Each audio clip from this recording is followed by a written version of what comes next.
everybody, it's April, and today I want to talk about why it's really important to keep planking during the holidays. Notice I have my crooked Christmas tree in the background. I love Christmas trees. So we're going to go ahead and get started on hands today, and then I'll switch around a little bit. We'll see what happens.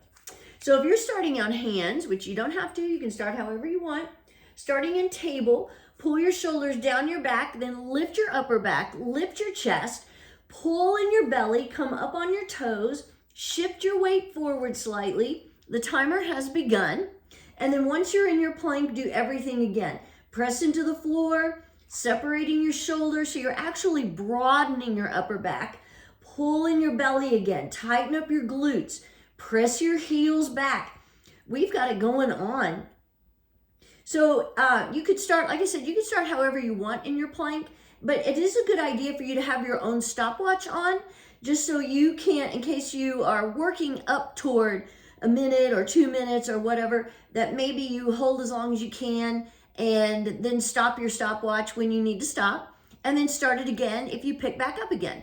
Also, keep your camera on so you can see what your plank looks like.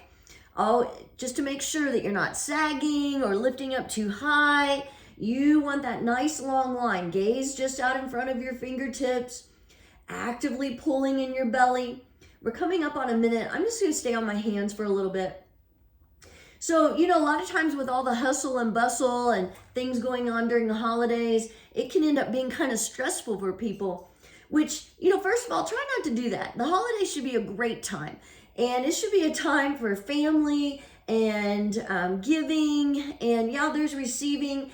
And sometimes we put that pressure on ourselves to get everything decorated, or then it could be your tree, it could just be around your house. Then we're putting pressure on ourselves to get all the right gifts. Oh, we're at 134, by the way. So, sometimes you have to just make your list of things and then cross them off. Don't do everything. But the other thing to keep in mind is you need to stay healthy and keep up with your fitness routine. And plank is a great way to do that. So one thing I've mentioned many, many times, but plank releases endorphins, which helps with your mood. 2 minutes. So I'm going to switch to my forearms. So if you have problems during the holidays, sometimes for people, the holidays can be very sad.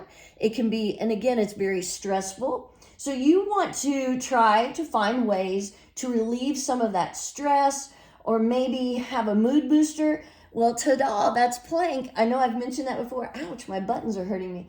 And look who forgot to take off her cardigan. Duh. So I'm probably going to get hot. We're at 2:30.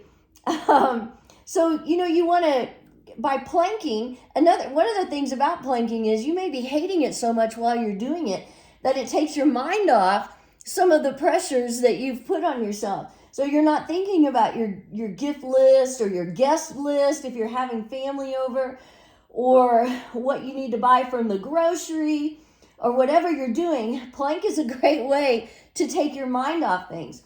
3 minutes, I'm going to do side plank on my forearm.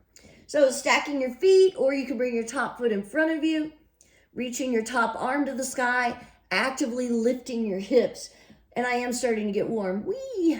How could I forget to take off my cardigan? Anyway, it's okay. It looks festive, doesn't it? It's green. Keep reaching, keep lifting. I can't see my watch. Oh, 3:22. We're still good. So the other thing is, the holidays is not the time to let yourself, 3:30, to let yourself go, or to quit taking care of yourself. You want to really keep up with your fitness plan. Keep up with your dieting, your eating routine that you normally have. It's very unfortunate that a lot of times people let things fall apart during the holidays, and then it's really hard to get it back again. Because you can let it go for a month or so, and then all of a sudden, we're at 4 minutes, I'm going to switch. And then all of a sudden you're trying to get back on your diet plan or whatever you had going on, your fitness routine, and it's fallen apart over the holidays, and then it's really hard to get back in that again. And the next thing you know, it's one of your New Year's resolutions that you're finding hard to keep. So stay with it during the holidays. Stay with your planks or whatever it is you do. If you practice hot yoga, or you go to the gym, you want to stay on it. We're at 4:32. Sorry, I keep getting hair in my mouth. And you want to stay on it for you, for your mood, for your body, for your good health. And then you know what? That's conveyed to your family. If you feel good about yourself and you're keeping yourself in shape, that's passed along to your family. You're going to be in a better mood when you're around them. So stay on it. If you are just starting on plank, keep it up. We're at 5 minutes. Keep going. Keep doing it. Take time during your gift wrapping to stop and plank for a minute, or during your cooking. You know, you can stop and plank for a minute. It's all good. 5:15, it doesn't have to be 5 minutes. That's just what I do. But any amount of planking time is good time for you. Have a great day. Happy holidays.